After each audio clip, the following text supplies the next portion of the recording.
was, standing on a train platform in Bruden's, Austria, waiting for somebody to pick me up.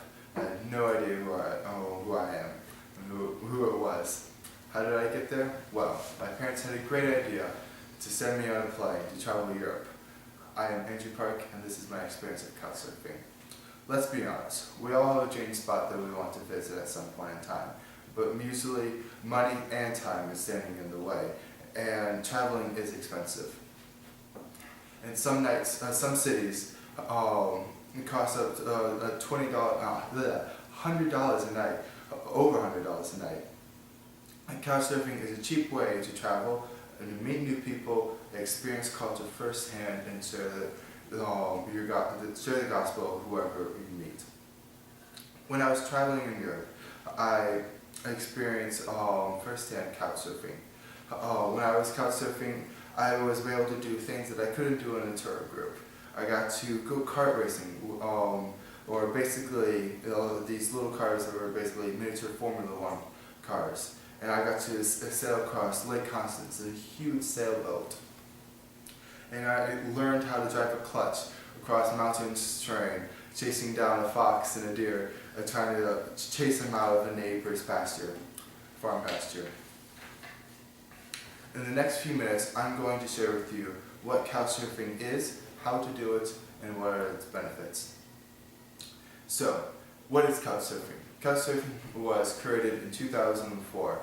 It was a Santa Fe-based company. You can visit their website at www.couchsurfing.org. One of the major founders was Casey Fenton.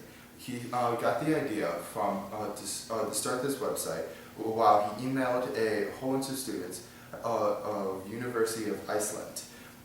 As his trip was there, and on the way back, this birthed the idea to create a website to connect common people like him that want to do the same thing. So, and one of the slogans of the company is, you have friends all over the world, you just haven't met them yet. Just in Lynchburg alone, home of Liberty University, there's over 500 couchsurfers here. And worldwide, there are 6 million couchsurfers. Just last year, there were 170 couchsurfing events, and 10.4 million couches were surfed.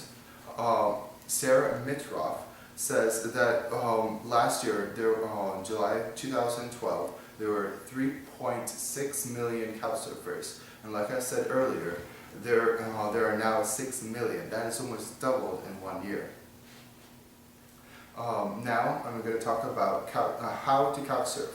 First, you want to go to couchsurfing.org and create your own profile. You have to be 18 years older to create a profile. But when you're making this profile, you want to write as much information about yourself as possible. What you like to do, what you don't like to do. This all helps out if somebody wants to stay with you, or if you want to stay with somebody else. I also encourage you, when you're making your profile, you to pay the optional additional $25 fee. This verifies your address, so basically it says who you are. And also, while you're couchsurfing, it's common courtesy just to help out a little bit with your host and just to do something nice for them. And when you're looking at other people to stay with, read the reviews and see if they have also paid the $25 additional verification thing. That helps you out on figuring out if this is the actual person who they say they are. Remember, safety is only as good as your judgment is. That brings me to my next point.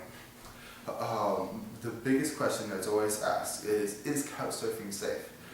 Well, couchsurfing.com has made tons of ways to try to keep you safe, your experience couchsurfing safe. One of their main things that they do is they have ambassadors in every big city. So basically, if your couchsurfing buddy or if your host is is a problem, you can't stay there anymore, you can contact the ambassador and they can help you out find a new place to stay for that weekend or week. And like I said earlier, you want to be checking for if they pay the $25 fee into the verification process. And also you want to read reviews. People always leave reviews about if the stay was, or if the person was good or was bad. Remember, reading this is really important. You really don't want to be staying with your creeper. So, you read those reviews. And also when you're staying with your host, find out, ask them where is like the best place to go and what is the safest place to be, because you don't want to be sitting in a sticky situation just because you didn't know where you were. Now, this brings me to my final point. What are the benefits of couch surfing? First, it is free. There's no exchange of money. Basically just a little hospitality. And second, it's a great way to experience the culture first time and firsthand. And couch surfing is not about sleeping on a good comfortable bed. It's about meeting a new friend.